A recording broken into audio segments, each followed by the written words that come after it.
Un saludo muy cordial para todos. A continuación vamos a realizar una demostración algebraica de cómo se determinan las fórmulas para calcular diferentes tamaños de la muestra en caso de proporciones, es decir, para estudios estadísticos, de encuestas, de opinión, ya sea de tipo electoral, ya sea sobre cierta calidad de producto, etc. Si me siguen, por favor, tenemos el concepto de error. ¿A qué es igual el error? Es igual a un nivel de confianza z de alfa medios multiplicado por una variabilidad. En este caso de proporciones tenemos la desviación estándar P por Q sobre N. Se añade un factor de ajuste que es igual a N menos N sobre N menos 1. A partir de esta definición vamos a extraer el valor de N. Primer paso, elevamos ambos miembros al cuadrado. Tenemos E al cuadrado, Z al cuadrado de alfa medios. Aquí el cuadrado se simplifica con la raíz y nos queda por P por Q sobre N. Y aquí lo mismo, si elevamos al cuadrado, el cuadrado entonces se simplifica con raíz y tenemos que nos queda N menos N sobre N menos 1. Muy bien, este es el primer paso. Seguidamente eliminamos denominadores. Tenemos N está dividiendo aquí, como pasa a multiplicar E al cuadrado por N. Lo mismo N menos 1. Y aquí nos queda Z al cuadrado de alfa medios que multiplica a P por Q simplemente en el segundo miembro. Si observamos, hemos pasado a multiplicar N y N menos 1 y aquí nos queda Z al cuadrado de alfa medios P por Q. En el siguiente paso podríamos realizar, aquí estamos omitiendo N menos N, muy bien, operaciones, es decir, eliminamos paréntesis.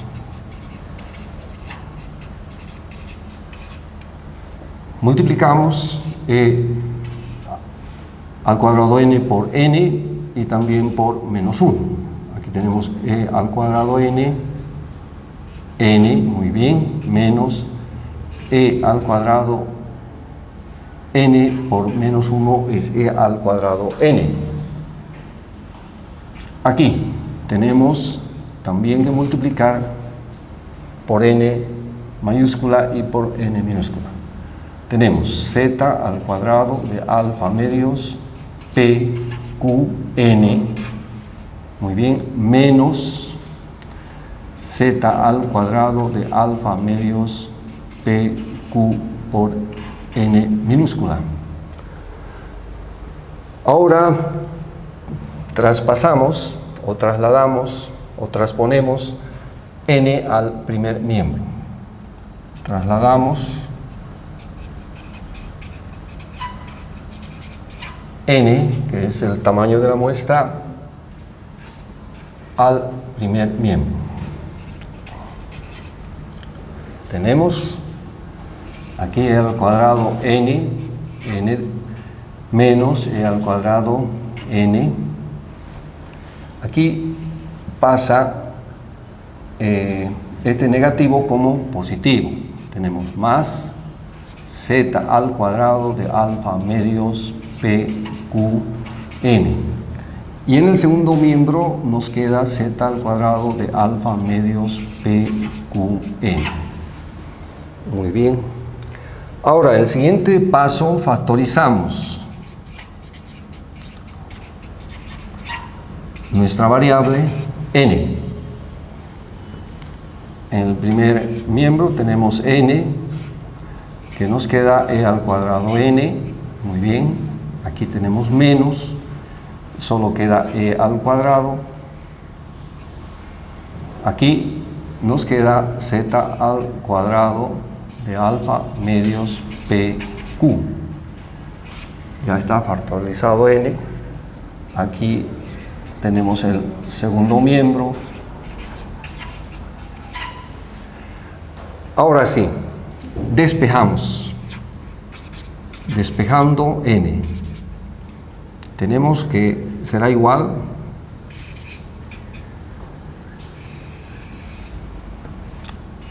a z al cuadrado de alfa medios pqn. El paréntesis pasa a dividir, e al cuadrado n menos e al cuadrado más z al cuadrado de alfa medios pq. Ya está despejado n, es nuestro objetivo. Ahí está la fórmula, pero hacemos un paso más.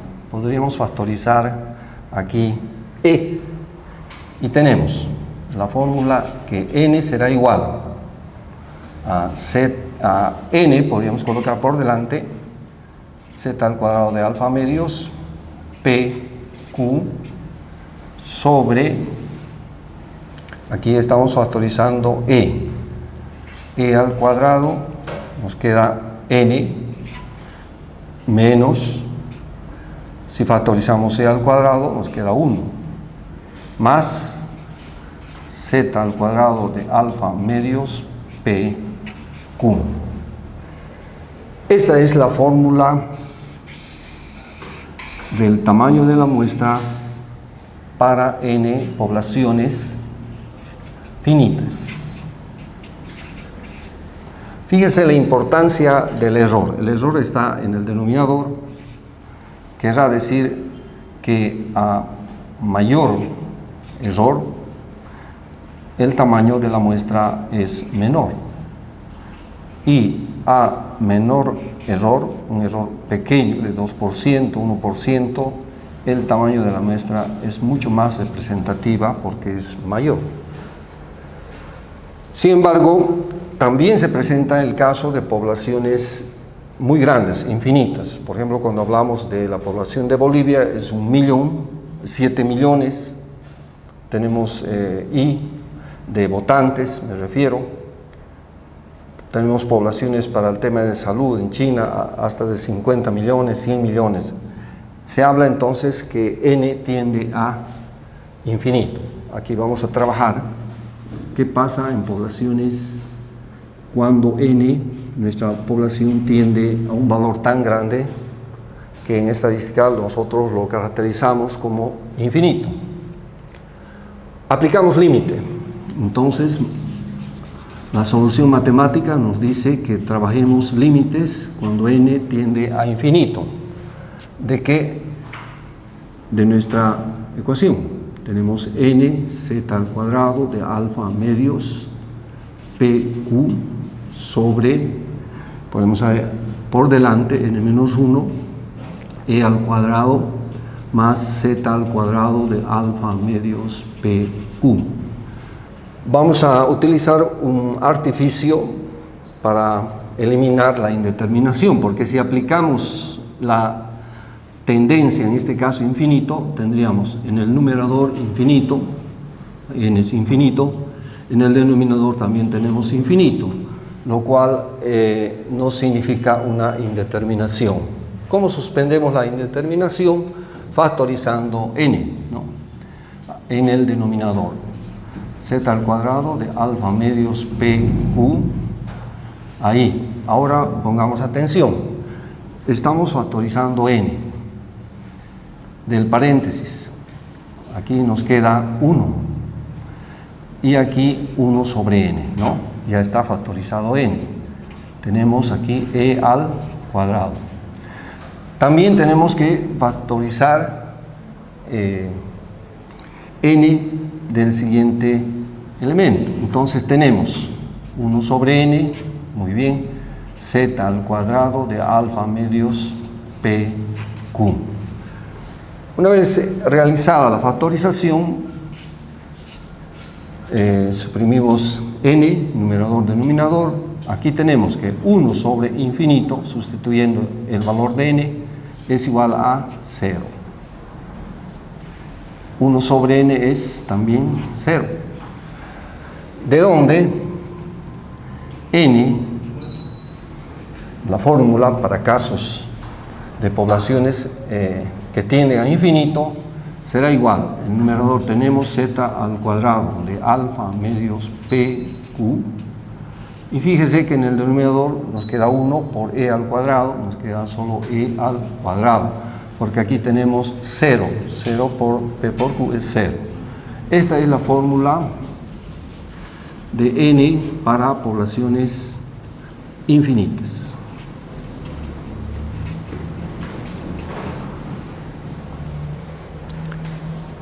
¿Cuáles son sus componentes? Tenemos que el nivel de confianza está representado, en este caso, z al cuadrado de alfa medios. P es la probabilidad de ocurrencia, Q de no ocurrencia, que es lo mismo 1 menos P,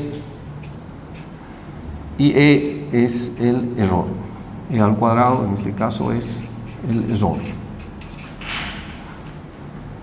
Esta es la forma, entonces, en la cual hemos calculado y demostrado ambas fórmulas, caso infinito y finito, y espero que les sea de alguna utilidad. Un saludo cordial para todos. A continuación vamos a hacer algunos comentarios sobre la utilidad de la función normal en la investigación científica.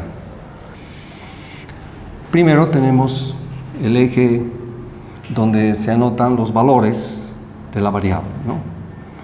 Número de personas, por ejemplo, ¿no? Aquí en el eje horizontal colocamos las medidas. Tomamos pesos como ejemplo, kilogramos.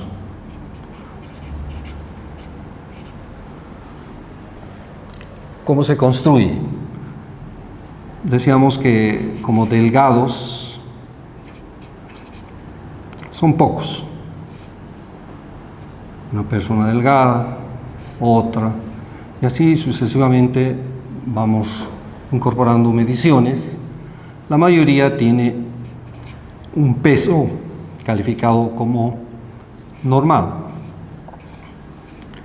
Allí.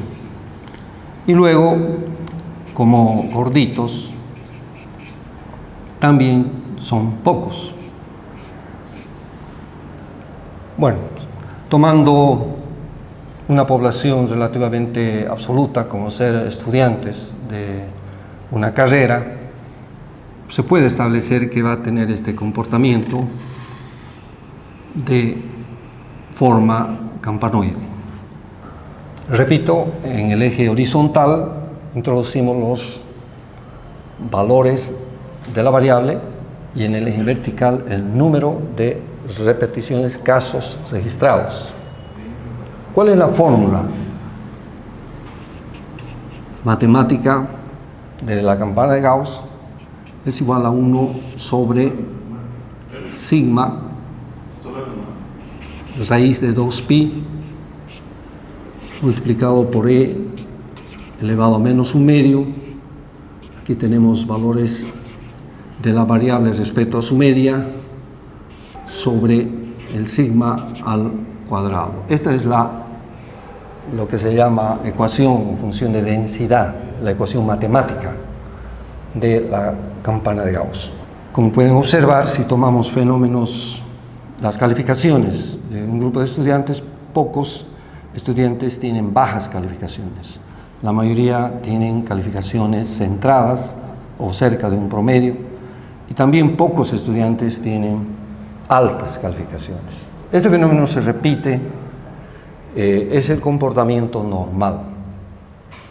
Pero estos son datos que les sirven solo a la población medida. Por ejemplo, los pesos son solo de los estudiantes de la carrera determinada que se ha elegido, pero la estandarización, el siguiente paso de esta ecuación, nos permitirá realizar comparaciones.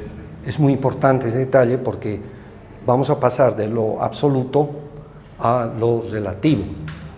Vamos a pasar de los números enteros a las probabilidades. ¿Cómo se hace? El eje se traslada al centro, donde está la media. Aquí está 0, entonces. Aquí tenemos el eje y nuestra curva tiene ahora este comportamiento que es similar, por supuesto, a la de arriba, y esto se llama estandarización a una variable z. Aquí tenemos los porcentajes registrados o los valores decimales. La mitad de la campana será 50%, aquí tenemos otros 50%. Fíjense que estoy hablando ya por ciento, ya nos comparamos a 100. Si nos comparamos a 100, podemos compararnos a 1000, a 10.000, a cualquier tasa. Muy bien. Trabajemos ahora lo que se le denomina el nivel de confianza. Hemos establecido, entonces, inicialmente, que la curva normal tiene una media mu y una varianza sigma cuadrado, pero la z tiene una media de 0 y una varianza de 1, o una estándar, en este caso, de 1. ¿Cuál es la importancia de esta función? ¿Cuál es la importancia de medir el nivel de confianza?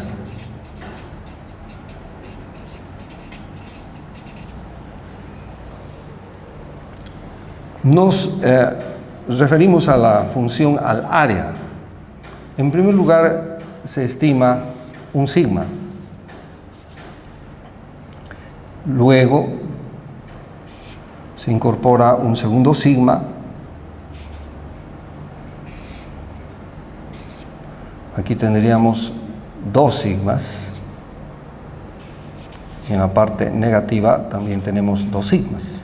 Esta área de 2 sigmas, de menos 2 sigmas a más 2 sigmas, es lo que se usa normalmente como el nivel de confianza, que corresponde al 95% de probabilidad. Y decimos, ¿cuál es el punto que corresponde? Es 1,96 positivo aquí y un menos 1,96 negativo en el lado de la izquierda. En los estudios que usualmente se hacen en salud, de opinión electoral, de estudio de la calidad, se utiliza el 95%. Pero ¿qué significa? ¿Cómo se aplica en la realidad? Significa lo siguiente, que si tomamos 100 muestras, 95 caerán en un área de aceptación, pero 2.5 por este lado y 2.5 por este lado caen en un área de rechazo. Y esto es muy claro cuando una persona se realiza el chequeo de su presión, que los parámetros normales son 80 y 120. Si se hiciera un solo chequeo y no existe ninguna anormalidad o algún problema en su salud, no es suficiente. Ahí viene el concepto del nivel de confianza. Debe volver a repetir 2 hasta 3 veces, lo recomendable, hacerse la medición. Lo mismo es el caso cuando tenemos, por ejemplo, el nivel de azúcar, cuando ya tendríamos solo una cola, ¿no? El nivel de azúcar es, creo, 140, el normal. Pero si una persona, después de tener una recepción, asiste a un matrimonio, etc., al otro día va a hacerse medir su azúcar, por supuesto va a estar elevada, no está en condiciones normales. No está en condiciones normales. Entonces el que le mide la presión, le pregunta, su presión está a 145, está en riesgo de diabetes. ¿Por qué no se hace medir solo cuando toma desayuno o cuando no toma. Es decir, ese es el nivel de confianza. Tiene que repetir la muestra, tiene que repetir la medición. De ahí que, por ejemplo, en una elección, si hablamos en tema electoral, existe demasiado sesgo hacia un candidato, el nivel de confianza tiene que ser demostrado. ¿Cómo se debe volver a realizar la encuesta en aquellos lugares donde se puede ver, por ejemplo, que el candidato haya tenido todos los votos de cierta comunidad, etcétera? Entonces, da lugar a una segunda repetición. Lo mismo hace el profesor, ¿no? Cuando nota que en un examen extrañamente aparecen 3 alumnos con 100 y bueno, alumnos quizás que no han estado asistiendo, etcétera, que no han estado participando. El profesor duda y lo elimina del examen. ¿Por qué? Lo hace repetir. Dice, vamos a hacer un examen oral o vamos a hacer otro examen. ¿Por qué? Porque está trabajando el nivel de confianza. Es muy importante entonces, porque debemos enfatizar algo que es necesario que quede claro. La estadística es una ciencia que se basa en demostraciones matemáticas. Entonces no puede haber error, no puede haber una distorsión, porque la matemática es precisa. Si la interpretamos y la aplicamos en el marco de todas sus restricciones, de todos sus condicionamientos, va a resultar como se ha establecido matemáticamente. La estadística se basa en ecuaciones matemáticas. Por supuesto, aquí estamos observando, aquí aseguramos 95% de aceptación, de certeza, pero eso quiere decir que un 5% no entra dentro de esa región de aceptación, entraría en la región de rechazo. En ese marco tenemos que interpretar, tenemos que trabajar y manejar lo que se llama los procedimientos, tanto de encuesta, de investigaciones, etc. Vamos a desarrollar una explicación resumida de un informe técnico de la ficha de encuesta presentada para las elecciones 2020 de este año. En primer lugar, tenemos que se ha utilizado el padrón 2019, que fue observado por no tener veracidad en todo su contenido. Este padrón, por los medios de prensa, se indicaba que tendría datos modificados, manipulados y orientados a favorecer a algún candidato, con sesgos en poblaciones rurales dispersas, donde se aumentaron el número de habitantes, y también se pudo observar la inclusión de fallecidos y otros. En el segundo punto tenemos que la entrega de la documentación para el análisis es incompleta. A solicitud presentada requiriendo la ficha técnica, solo se envió los datos que a continuación vamos a explicar. Por ejemplo, no se tiene los cuadros desagregados de resultados por provincia y municipio del área rural. No se cuenta con los cuadros de resultados desagregados por estrato y lugar. No se cuenta con coordenadas GPS de los resultados de cada consulta o encuesta, es decir, de la localización, ubicación de los encuestados al momento de ser entrevistados. Tampoco se cuenta con los datos totales, solo se indica porcentajes de los candidatos. Seguidamente, podemos determinar que la muestra utilizada no es probabilística, es decir, no se observa que se haya utilizado fórmulas estadísticas para el cálculo del tamaño de la muestra, aunque se indica que se utilizó un error de 2,07% y un nivel de confianza del 95%. Hemos utilizado esos valores y hemos recalculado y tenemos que corresponden a una muestra de 2.241 elementos, que no es similar a la utilizada por los encuestadores, que es de 2.224.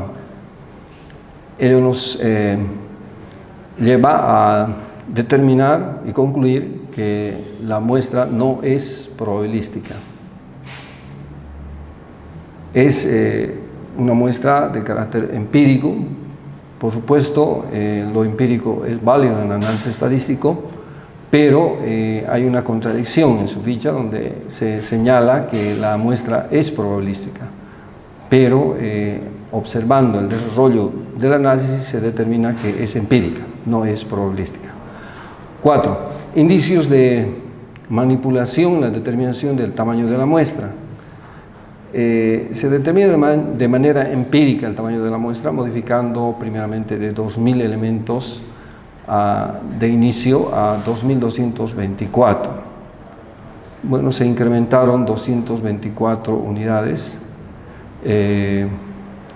y aquí es importante señalar que cada elemento de la muestra representa a 3.136, es decir, proyecta 3.136 votos del total. Se tiene un incremento arbitrario de 10,7% que corresponde a los 224 elementos adicionados. En total, ese porcentaje de 10,07 modificado en votos proyectados es 702.454. En el punto quinto tenemos que se ha realizado la modificación de la proporción de manera desigual en su probabilidad en cuanto se refiere a la asignación de encuestado urbano respecto a encuestado rural. Las modificaciones de la selección de la muestra reflejan una disminución de 210 elementos, que representa 659.705 votos proyectados. ¿Qué podemos concluir? Que la encuesta es sesgada y parcializada.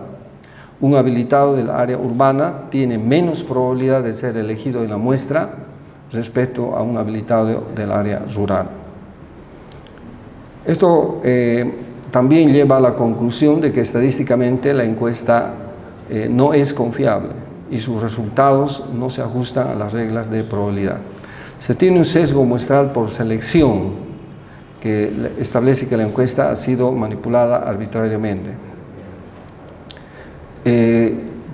Ahora hacemos unas consideraciones de las actuales proporciones que se estima para el área urbana y rural.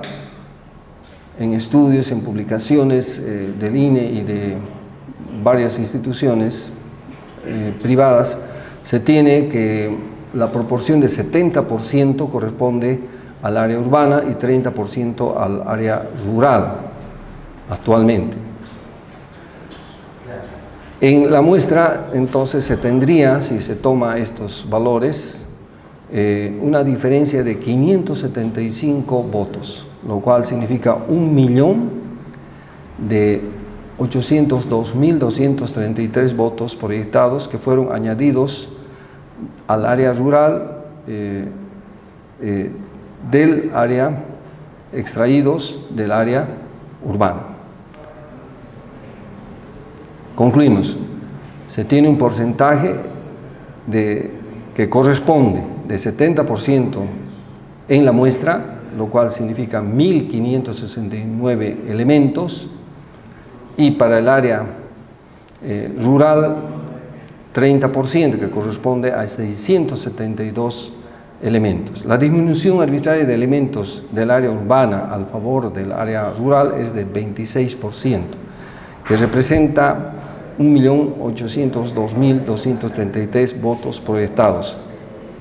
Esta situación podría favorecer o genera un resultado sesgado a favor del candidato o candidatos con mayores posibilidades en el área rural. Seguidamente, añadimos una distribución de la muestra de una encuesta de elecciones nacionales en el Perú del 2010, donde podemos contrastar que de una muestra de 2005 elementos, es decir, el tamaño de la muestra 2005, se tiene 1.588 del área urbana y 417 del área rural, lo cual es coherente con el último análisis que se realizó de la comparación 70% área urbana y 30% área rural. Por último, en el punto 6 tenemos que los saltos presentados, o sea, las variaciones significativas de los porcentajes de los resultados no están fundamentados. El encuestador se limita a publicar resultados con saldos y diferencias considerables, sin haber realizado acciones de verificación de aquellos valores atípicos o diferencias mayores o menores, como la repetición con otros encuestadores o el propio supervisor, en aquellos lugares con resultados atípicos. Por ejemplo, el candidato 1 tiene resultado 31.6%. La diferencia respecto del segundo es de 15 puntos, 15%, 15 puntos. Del segundo al tercero es de 1 punto.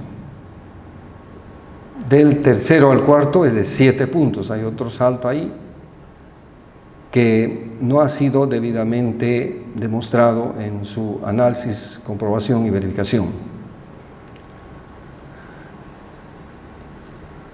La verificación de los encuestadores solo se refiere a solucionar el rechazo a ser encuestado y no hacia la comprobación de los valores o de resultados atípicos. Es decir, la empresa señala que en situación de rechazo se intentará realizar la encuesta en 3 oportunidades, más en horarios distintos. En caso de no lograrse la misma, se procederá a su reemplazo en la vivienda contigua. Una vez realizada la entrevista, a partir de allí se dejará un intervalo de 3 viviendas y luego en la cuarta se tocará el timbre nuevamente, así para completar las consultas previstas por punto muestral.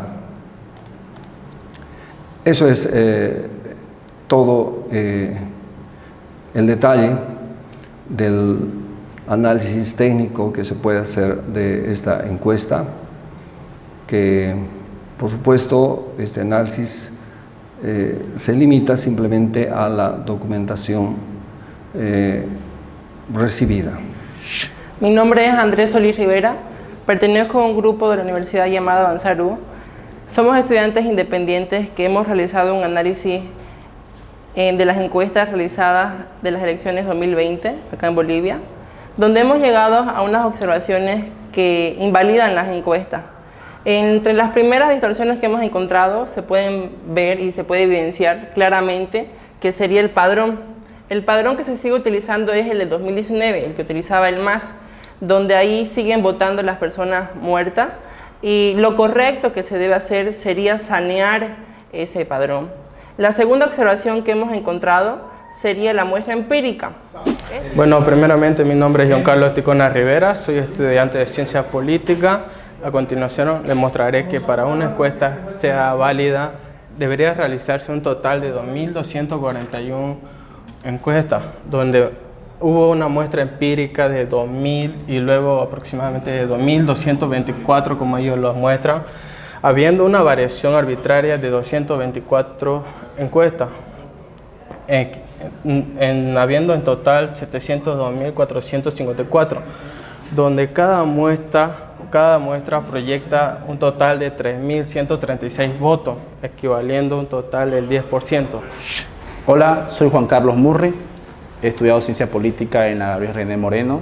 Actualmente también estudio la carrera de Psicología en la Facultad de Humanidades de la misma universidad. Bueno, hemos hecho un análisis de las encuestas realizadas este año por los diferentes medios de comunicación.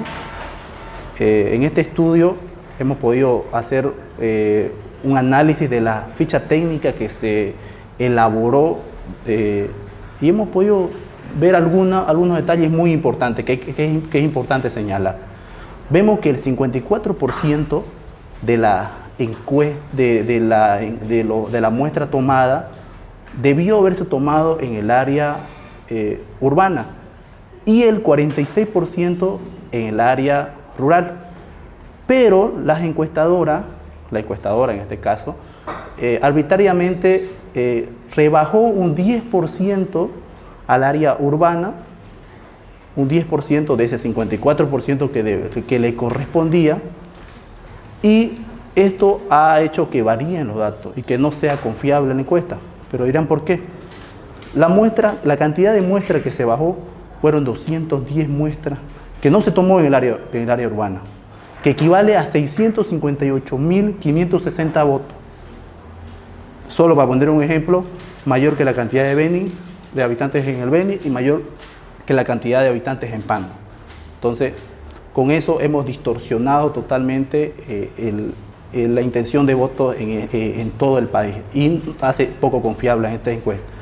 Pero además de eso, hay que señalar que según el Instituto Nacional de Estadística, señala que el 70% de la población de Bolivia vive en el área urbana y solo el 30% de la población vive en el área rural.